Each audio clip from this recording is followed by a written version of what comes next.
महाराज जी, क्रोधी मन को कैसे शांत करूं? क्रोध का मूल काम है।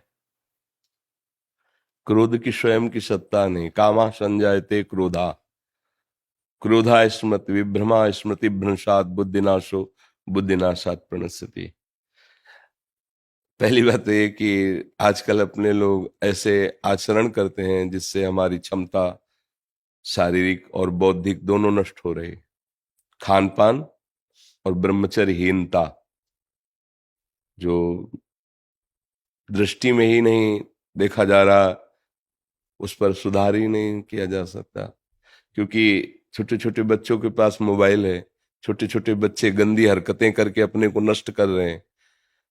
अब कैसे, जब नींव ही खराब है तो हम महल की बात कैसे कर सकते हैं कि बहुत बढ़िया बिल्डिंग बन सकती है?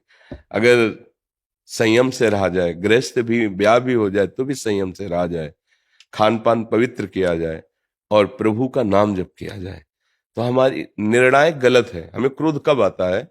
जब हमारे निगेटिव प्रतिकूल कोई बात होती है। मतलब पॉजिटिव अनुकूल में कभी क्रोध आया है क्या? आप देखो, आ ही नहीं सकता।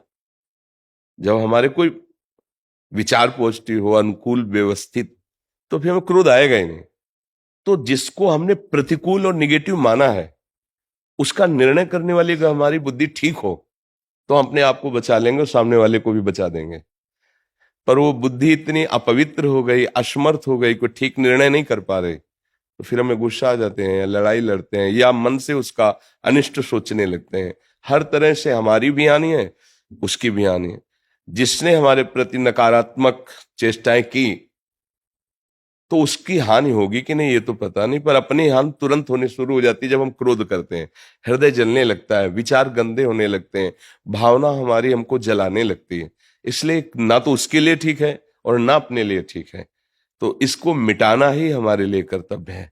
और ये पवित्र बुद्धि विवेक के द्वारा मिटाया जा सकता, दूसरी कोई दवा नहीं।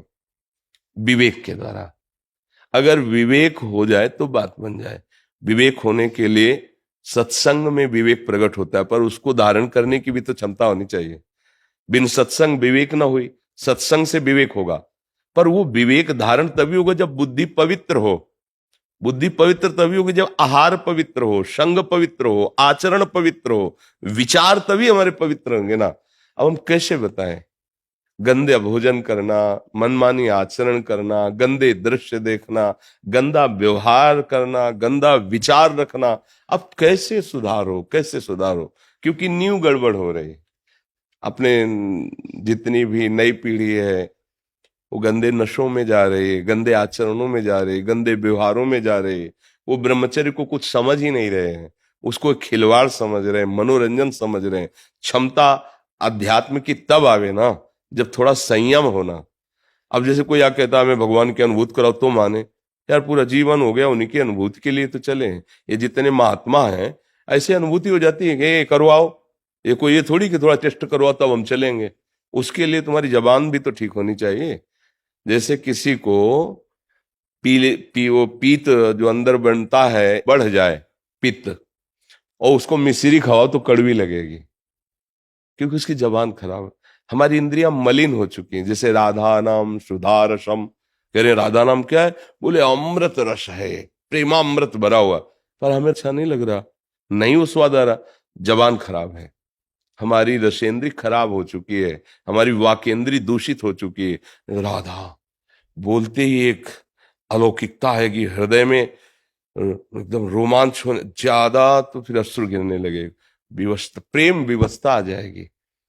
जब भरत जी चित्रकूट जा रहे हैं और सिया राम कह के लंबी सांस लेते हैं, पूरा चित्रकूट प्रेममय हो जाता है। महाप्रभु चैतन्य देव, हे प्राणनाथ कृष्ण, जाओ वायुमंडल पूरा कृष्णमय हो जाता। नाम का देखो वो प्रभाव, और एक नाम का कि हमें बिल्कुल अच्छा नहीं लगता, हमारा हृदय द्रवित नहीं होता। तो नाम तो वही है, पर हमारा हृदय बहुत मलिन हो चुका है, इसको ठीक करना होगा।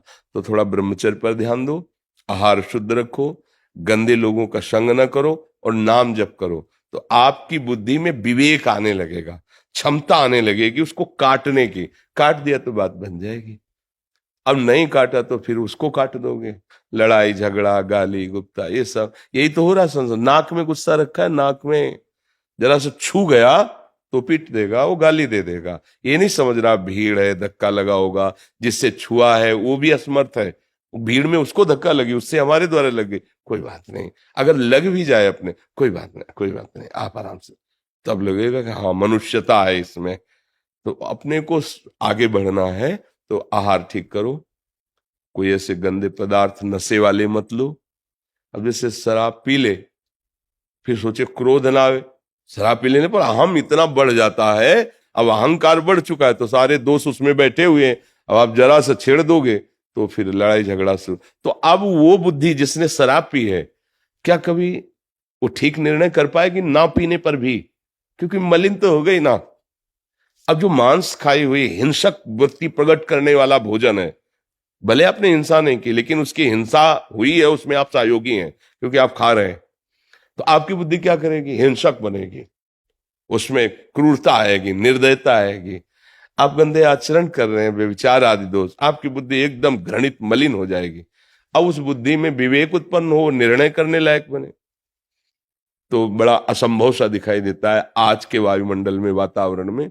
पर आप अहोभाग्य है, धन्य भाग है आपका कि आप इस अवस्था में भी अपनी बुद्धि को क्रोध रहित करना चाहते हैं।